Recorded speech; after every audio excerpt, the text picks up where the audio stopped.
A youth minister who pleaded guilty to sexually assaulting 2 young girls will go to prison.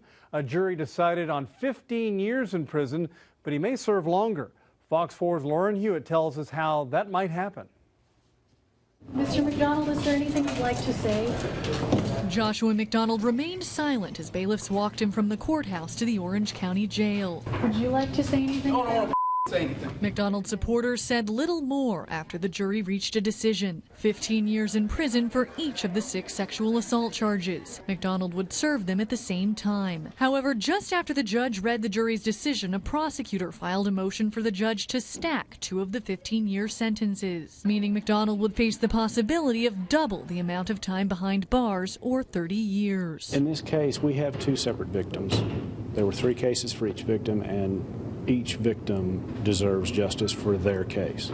So that's the only way that it could happen, is if at least 2 of the cases are stacked. The judge is studying the request. Parents and ministers, pastors, those are the 2 people that you should be able to blindly trust with children. And when you violate that trust, you need to be punished, and serious punishment. Sir, do you have any reaction?